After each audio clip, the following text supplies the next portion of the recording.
Bienvenidos amigos a esta reflexión del día de hoy. Saludo fraterno y cordial a todos los que me ven. Nuevamente agradecerle al viejo Harold por permitirme transmitir este noticiero y esta reflexión desde Tuluá hasta Toro Valle a través de la empresa Leigón Telecomunicaciones por el canal 2. Hoy vamos a hablar de un tema bastante bonito. Recuerden que el evangelio de este domingo se trató de que Jesús es el pan vivo bajado del cielo, y el que coma de su carne y beba de su sangre tendrá vida eterna, y el que no coma de su carne ni beba de su sangre no tendrá vida eterna, instituyendo con ello, con sus palabras, de cierta manera, la Eucaristía, que va a terminar siendo instituida precisamente el día de la última cena, que es Jueves Santo. Ese día instituye él la Eucaristía y también hace el nombramiento de los sacerdotes, cuando les dice: hagan esto en conmemoración mía. Pues bien, hoy vamos a reflexionar de acuerdo a ese evangelio. Todo eso va a pasar esta semana. De ese tema más o menos nos vamos a pegar, de que lo que Jesucristo habla es la verdad, y si es la verdad, se cumple. Y nosotros, así creamos cosas diferentes, no tenemos ningún derecho de decir: yo opino lo contrario, luego no practico lo que Jesús diga. Estamos obligados a obedecer todo lo que Él nos mande, todo, hacia nosotros no nos guste. Si no nos gusta y no lo queremos obedecer, pues no lo hagamos, pero no con ello significa que va a tener vida eterna, porque una de las cosas de Jesucristo es la obediencia. Jesucristo no vino a hacer lo que le daba la gana aquí en la tierra. Él vino fue a obedecerle al Padre, y todo lo consumió en el Padre. Todo lo que el Padre le dijo, Él lo hizo. Vamos entonces a leer para entender un poquitico todo esto que estoy diciendo. En el nombre del Padre, del Hijo y del Espíritu Santo. Amén. Vamos a leer 2 Corintios 3, del 4 al 11. Nos ha hecho ministros de una alianza nueva, no de código escrito, sino de espíritu. Esta es la confianza que tenemos delante de Dios por Cristo.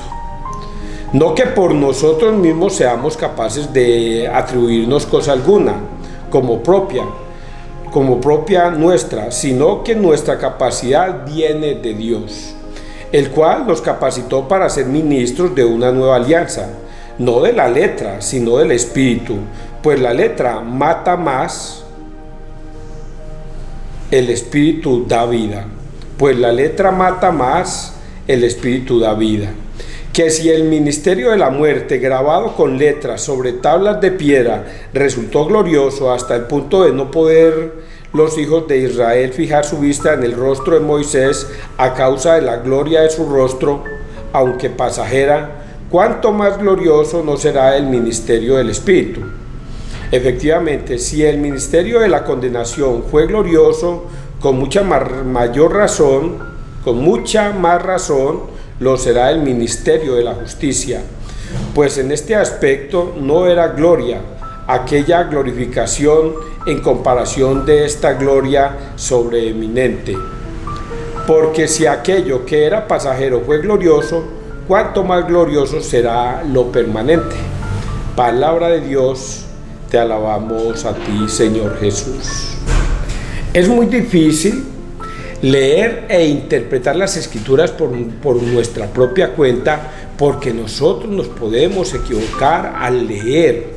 Debemos dejarnos guiar de otra persona que sabe más, que ha estudiado la Biblia, que tiene todo un conocimiento de teología. Es el caso mío, de que yo me dejo guiar por el Padre Luis Toro en sus prédicas, en sus enseñanzas. Por eso es que yo veo todos los días, a toda hora, veo y escucho al Padre Luis Toro. A veces me despierto 3, 4 de la mañana y me pongo a escuchar al Padre Luis Toro, sencillamente para recordarme lo que ya él me había enseñado en otros videos o en ese mismo video, porque a veces hasta el mismo video me lo veo 2, 3 veces, porque uno lo escucha, se lo aprende, pero después se le olvidan detalles y entonces uno vuelve y se ve el video y todo. Pero hay que estudiar apologética. Definitivamente hay que escudriñar las escrituras para poder entenderlas, porque a veces cuando uno lee así de por encima no alcanza a captar nada, pero cuando uno logra escudriñar las escrituras y meterse dentro de ellas, qué significa cada palabra, cada frase, nos vamos a dar cuenta de que hay un mensaje propio de la escritura. ¿Qué es lo que nos quiere decir? Pues este caso le escribe Pablo a los Corintios, en la segunda de los Corintios 3, 4, 11, nos ha hecho ministros de una alianza nueva. Ese nos ha hecho ministros de una alianza nueva tiene que ver con un detalle, y es que Jesucristo, cuando vino a este mundo, después de los 30 años, llamó a 12. ¿A cuáles 12? A los que él quiso, y así lo vamos a encontrar en la Biblia. ¿Por qué llamó a esos 12 y a los que él quiso? Porque él iba a empezar a instituir una iglesia. Y esa iglesia que él iba a instituir, la iba a enseñar a ellos 12 durante los 3 años que iba a estar con ellos. Quiere decir que a los 30 años que empieza su ministerio es cuando él comienza. Escoge a 12 y a esos 12 les va a enseñar todo. ¿Por qué los va a escoger a ellos? ¿Por qué no sencillamente se dedicó a hablarle al mundo, a lo que el mundo captara y toda la cosa, y no se hubiera metido con los 12? Porque la escritura y lo que él iba a enseñar era algo que se tenía que obedecer. Por eso cuando él los manda al mundo, les dice: vaya, prediquen, enseñen, evangelicen, bauticen, pero una cosa, enséñenles todo lo que yo les he enseñado, enseñándoles a obedecer. Por lo tanto, ninguno de esos discípulos podía enseñar lo que a ellos les diera la gana. No, ellos tenían que enseñar exactamente lo que Jesús les enseñó durante esos 3 años, enseñándoles a obedecer. De ahí es que nosotros sacamos esa frase que dice Jesucristo: ¿por qué me llaman Señor, Señor, y no obedecen lo que yo les mando? Por eso no basta con decir yo creo en mi Señor Jesús, gloria a Dios, aleluya, sino que hay que escuchar la palabra de Dios y obedecer lo que el Señor dice. Por eso, si a nosotros no se nos parece que lo que Él está diciendo no nos gusta, entonces usted no le obedece, listo, no pasa nada. Pero el Señor sí le llamará cuentas. ¿Por qué me llamaste Señor, Señor, y no obedeciste lo que yo le mandaba? Vamos a poner un ejemplo tonto. Si te pegan en la mejilla derecha, coloca la izquierda. Y muchos diremos: oigan a este, ¿usted cree que a mí alguien me va a pegar y yo me voy a quedar callado? Yo le devuelvo un golpe. Yo no me quedo callado. Que si alguien te roba, dale hasta la capa. Perdón. Si alguien me roba, lo tumbo. Yo no me dejo robar. Entonces son esas enseñanzas tan terribles de Jesús que nos obligan a nosotros a cumplirlas. Que si nosotros no queremos cumplirlas, no pasa nada, pero nada tiene que ver con el reino de Dios. Es así de cruel lo que Jesucristo nos está diciendo. Aquí está diciendo que Él les ha enseñado ministros, nos ha hecho ministros de una nueva alianza. ¿Cuál alianza? Esta que la que acabamos de leer y que vamos a escudriñar brevemente. Esta es la confianza que tenemos delante de Dios por Cristo. Que no que por nosotros mismos seamos capaces de atribuirnos cosa alguna como propia nuestra, sino que nuestra capacidad viene de Dios, el cual nos capacitó para ser ministros de una nueva alianza, no de la letra, sino del Espíritu, pues la letra mata más que el Espíritu. Que si el ministerio de la muerte grabado en letras, entonces aquí comienza a narrar de que Dios le dio a Moisés en las tablas de piedra las leyes que el pueblo elegido debía cumplir. ¿Cuáles leyes? Las que están escritas en las tablas de piedra.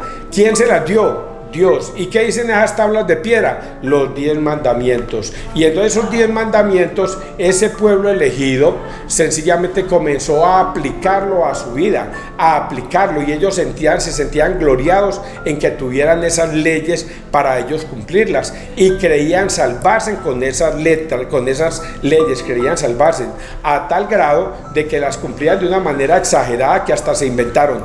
Fuera de esas 10 se inventaron otras 600 y tantas formas de tratar de cumplir esas 10 leyes de Dios, esos 10 mandamientos de Dios. Pero dice acá algo terrible, muchachos. Yo no puedo hablar sino de cosas terribles. Si el ministerio de la muerte Oiga, dice que era un ministerio de la muerte, sabiendo que era un ministerio de salvación. ¿Por qué Pablo se atreve a llamarlo ministerio de la muerte? A ese ministerio del cumplimiento de las 10 tablas puestas en las leyes, en las tablas de piedra, porque Pablo lo explica también muy bien. Si el ministerio de la muerte, grabado con letras sobre tablas de piedra, resultó glorioso hasta el punto de no poder los hijos de Israel fijar su vista en el rostro de Moisés, la gente se volvió ciega a otra cosa que no fuese diferente al cumplimiento de las leyes de Dios,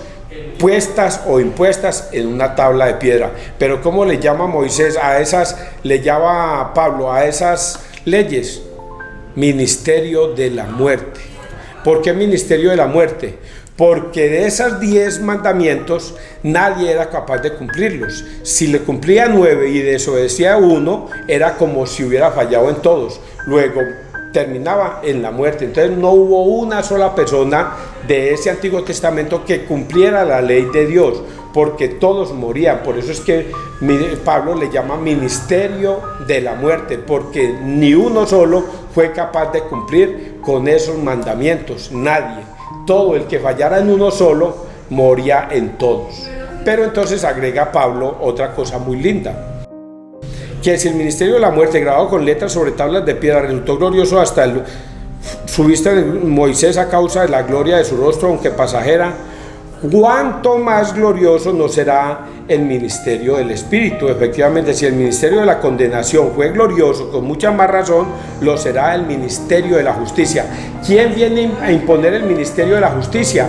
Cristo, ya no impuesto en tablas de piedra, por eso lo llaman tablas o ministerio de la muerte, sino que Jesucristo viene a dejarnos un evangelio escrito en nuestro propio corazón, en nuestra propia alma, en nuestro propio espíritu. Ya no obedecemos las leyes de los 10 mandamientos, sino que cumplimos la nueva alianza que Jesucristo nos deja instituida, no en tablas de piedra, sino en el corazón. Y ese es un error que tienen los hermanos adventistas, que siguen obedeciendo los 10 mandamientos del Antiguo Testamento, cuando Jesucristo nos ha dejado instituidos. Si bien es cierto, esos 10 mandamientos, y los ha cambiado, nos ha dejado instituido eso en el corazón, no en tablas de piedra. Por eso los hermanos adventistas están perdidos totalmente cuando siguen obedeciendo el Antiguo Testamento. Efectivamente, si el ministerio de la condenación fue glorioso, con mucha mayor razón lo será el ministerio de la justicia.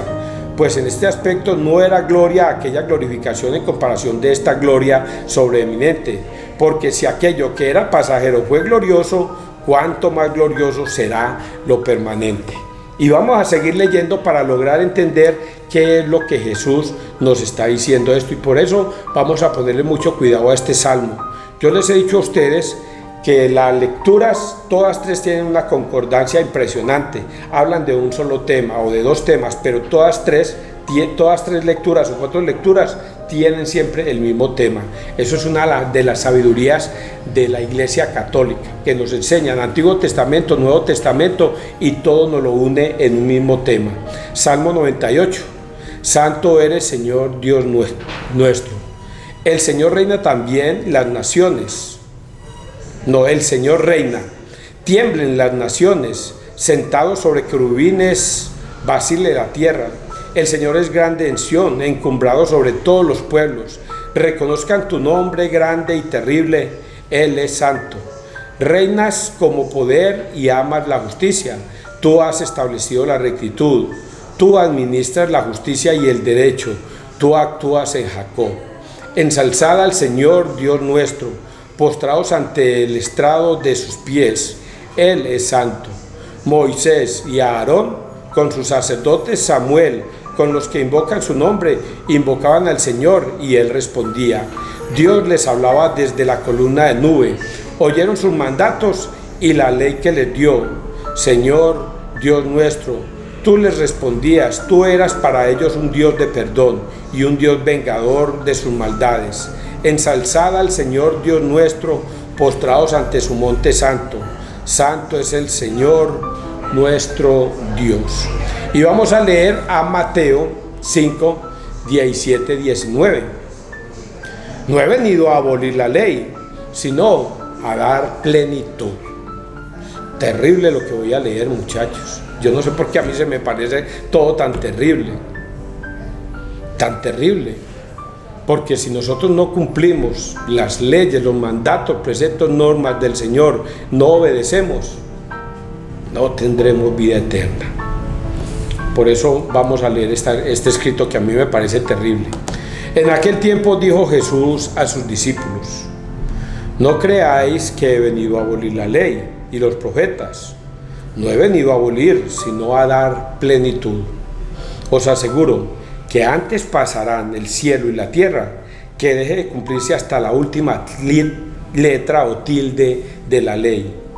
El que se salte uno solo de los preceptos menos importantes y se lo enseña así a los hombres, será el menos importante en el reino de los cielos. Pero quien los cumpla y enseñe será grande en el reino de los cielos. Palabra de Dios, gloria a ti, Señor Jesús. Cuando yo hablo de terrible, quiere decir que esto es terrible para quienes no cumplan la palabra de Dios. Así se los he dicho y así está escrito. Dice: os aseguro que antes pasarán el cielo y la tierra que deje cumplirse hasta la última letra o tilde de la ley. Por lo tanto, nosotros estamos guiados por la ley de Dios. ¿Cuál es la ley de Dios? La que Jesucristo nos va a enseñar, no la del Antiguo Testamento. El Antiguo Testamento es para nosotros mirar como por un retrovisor hacia atrás y mirar y tenerlo muy en cuenta, lo que dijeron nuestros antepasados, nuestros profetas del Antiguo Testamento, que hablaban de Cristo. Pero todo eso que hablaban era sobre Cristo, porque Jesucristo iba a venir e iba a instituir una nueva alianza. Ya la antigua alianza se dejó de cumplir. ¿Cuándo se dejó de cumplir? Con estas palabras que dice Jesucristo se dejan de cumplir. No creáis que he venido a abolir la ley. ¿A quién le está hablando? En aquel tiempo dijo Jesús a sus propios discípulos. ¿A cuáles discípulos? A los que él quiso, a los que él escogió, 12. Y a esos 12 les está enseñando esto. Yo no he venido a abolir la ley, muchachos. Porque ustedes andan conmigo, ustedes creen que yo vengo de grosero y de patán a irme en contra de los judíos y del pueblo judío cuando yo también soy judío. No, yo no he venido a abolir esa ley, yo he venido a darle plenitud.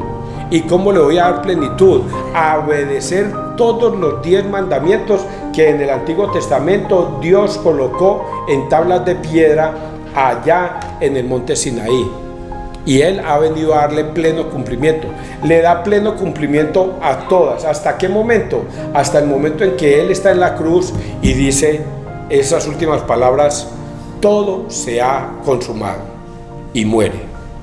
Ahí, hasta ese momento, dura esa ley del Antiguo Testamento. Hasta ese momento, porque el Señor les está anunciando aquí a ellos que Él no ha venido a abolir nada. Él ha venido a darle pleno cumplimiento a lo que Jesucristo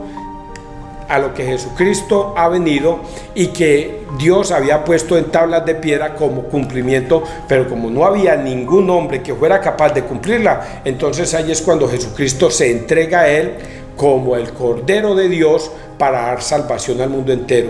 En el Antiguo Testamento nadie se salvaba. Así fallara en un solo mandamiento, moría. No había salvación. Hasta que Jesucristo viene y da y entrega su vida por salvación de nosotros. Ese sacrificio que Él hace en la cruz y que muchos no lo tienen en cuenta como un acto espectacular o impresionante para darnos vida eterna, sino pues Él vino como Superman y como era el Hijo de Dios, pues Él era capaz de morir en la cruz y murió y ya. No, eso es un acto, un sacrificio impresionante por la forma como tan atroz lo atormentaron, lo castigaron, lo flagelaron, lo crucificaron y lo levantaron en una cruz. Eso no fue un acto como de Superman y ya no más. Él como hombre vivió y escarmentó esa terrible agonía que los romanos le impusieron a padecer en la cruz. Todo eso fue así de terrible y por eso nosotros no podemos dejar de escuchar lo que Jesucristo dice. Por eso nadie puede decir: yo voy a obedecer a Dios solamente lo que a mí me conviene y lo otro lo desecho. Os aseguro que antes pasarán el cielo y la tierra que deje de cumplirse hasta la última letra o tilde de la ley. ¿Quién nos va a juzgar a nosotros? Cristo es misericordioso, Él sabe que yo creo en Él y por eso Él me va a salvar, porque Él es pura misericordia. Voy a decirle groseramente, mamola. Mamola. Ese no es Jesucristo. Quien los va a juzgar a ustedes no es Cristo, es la ley, es la palabra de Dios. Y lo que está escrito en la palabra de Dios, si nosotros no la obedecemos, no nos salvaremos. ¿Quién nos va a juzgar? La palabra. Por eso dice acá que hasta la última tilde y coma de la palabra se cumplirá. Ahora díganme los hermanos separados que tienden a leer la escritura a como a ellos les da la gana, entenderla a como a ellos les da la gana y creen que esa interpretación que le está dando es la correcta, cuando Jesucristo lo que les enseñó a ellos fue otra cosa. Jesucristo les dijo, vayan, y a quienes les perdonéis los pecados les quedan perdonados, y a quienes se los retengáis les quedan retenidos. Y los hermanos separados dicen, no, eso no es así. A mí me parece que es yo mirar para el cielo y Dios me perdona. Pero venga, muchacho, Jesucristo lo está diciendo en su palabra, que vayan y a quienes les perdonéis los pecados les quedan perdonados. Si usted no va donde un sacerdote a buscar ese perdón, Dios no lo perdona. No, pero yo miro para el cielo y es lo mismo. No, Jesucristo dice que debemos ir donde un sacerdote a buscar ese perdón, porque si no, no encontraremos ese estado de gracia de Dios y no nos perdonará. Entonces, ¿usted qué está haciendo? ¿Obedeciendo o haciendo lo que usted le da la gana? Eso es, eso pasó el domingo. El domingo dijo, quien coma de mi carne y beba de mi sangre tendrá vida eterna, porque yo soy el pan vivo bajado del cielo. Mi carne es verdadera comida y mi sangre es verdadera bebida. Quien coma de mi carne y beba de mi sangre tendrá vida eterna. Y ustedes dicen, no, eso es un simbolismo, yo no creo en eso. ¿Le está obedeciendo a Dios? No. ¿Y qué está diciendo la palabra hoy? Que todo lo que está escrito en la palabra de Dios se cumplirá hasta la última tilde y coma. Y agrega, el que se salte uno solo de los preceptos menos importantes y se lo enseña así a los hombres, será el menos importante en el reino de los cielos. Y esto es un mensaje terrible para los pastores, para los que dijeron, eso es un simbolismo, no les crean, no crean. Eso, nosotros compramos pan en Surtipán y vamos a Grajal y compramos vino y nosotros mismos hacemos la Eucaristía y eso es lo mismo. Y el que se salte el menos importante de los preceptos que hay acá será el menos importante en el reino de los dioses. Pero el que los cumpla, la Iglesia Católica los cumple, enseña esto desde hace 2000 años. Desde el momento mismo en que Jesucristo le ordenó a sus discípulos, vayan y enseñen todo lo que yo les he enseñado, enseñándoles a obedecer. Desde ese momento la Iglesia Católica ha venido enseñando eso todos los días hasta el día de hoy. Y esto hasta que Jesucristo venga se enseñará. Y los hermanos separados, a alguien se le ocurrió montar una iglesia y dijo, yo voy a enseñar esto, esta será mi doctrina, diferente a la de Jesucristo, pero voy a engañar a la gente haciéndoles creer que es Jesucristo mismo el que lo está diciendo, y les voy a enseñar cosas mentirosas, que no se confiesen con un sacerdote, que no bauticen a los niños, que no busquen la Eucaristía porque eso es un simbolismo. Entonces usted será el menos importante en el reino de los cielos. ¿Ustedes entienden todo esto, muchachos? Yo espero que sí. El problema radica en que Dios, con D mayúscula, les ha dado un poder engañoso para que crean en la mentira y así no sean salvos. Dios, con D mayúscula, les ha dado un poder engañoso. Aunque yo se lo estoy diciendo como la verdad escrita, ustedes dicen, no, César, eso no es así. Terrible, ¿no?